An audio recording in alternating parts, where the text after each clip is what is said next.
We are going to be going over another metacts challenge. This challenge is called Time to Get Shisty. It's currently worth 300 points, so let's get started.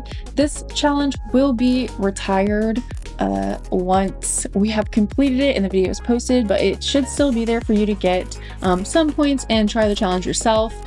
Now, this challenge, we have a PiaT file. Our description says we think our network monitoring caught the insider threat downloading some files. I have opened up the PiaT file in Wireshark.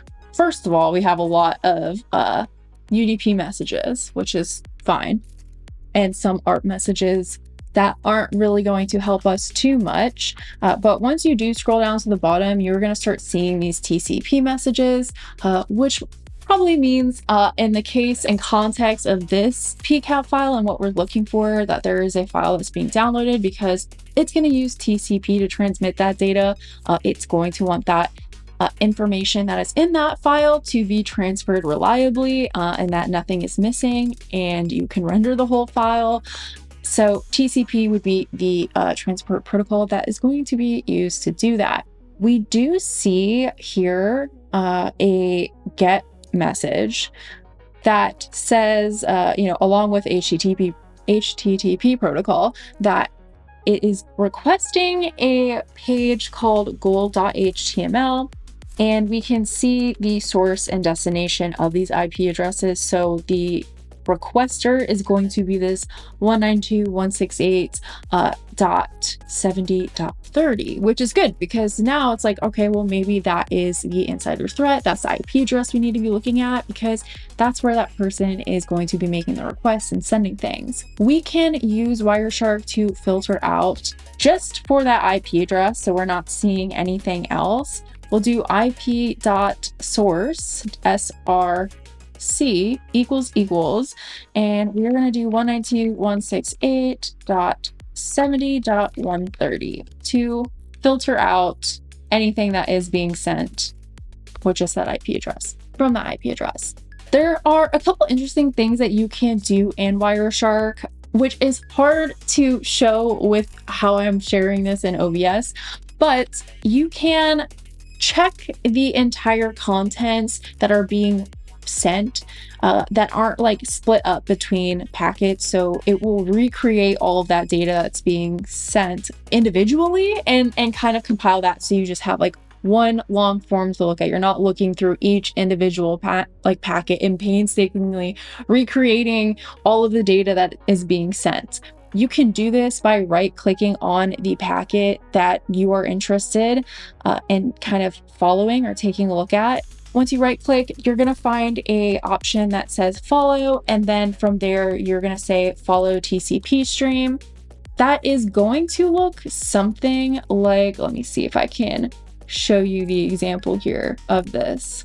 So once it's recreated, this is what you are going to see. We have the original GET request here from, our insider threats. Then we're going to have the server responding with an OK200 because it is able to supply the file that's being requested, and it has that. It's fine. There's no errors. We'll establish the connections through there. Then you're going to kind of have like just this jumbled information, and there's a couple things that you can do with that information if you are able to get the key to be able to read it.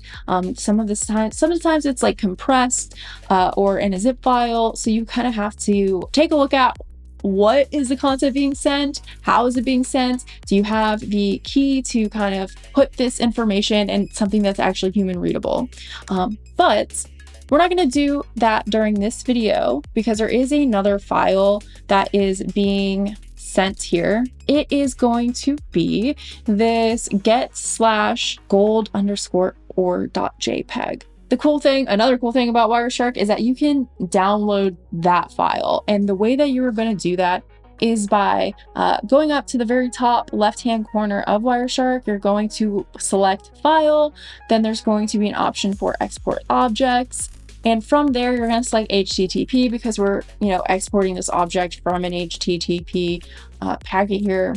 Once you select that, you're going to get another pop-up that will show kind of like the different types of files that you can download. This is interesting because you'll have like options like gold.html, which we'd already seen, gold_o, the wpad.dat file. We're just going to download that gold or JPEG file. And I'm going to pull that up for you.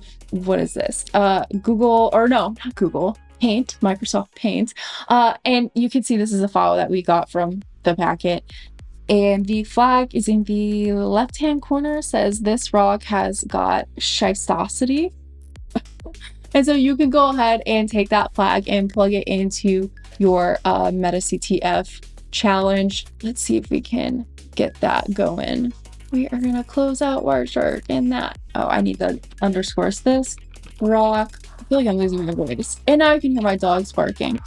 This rock has got underscore shice. I think tossity. Is that right? Let's see.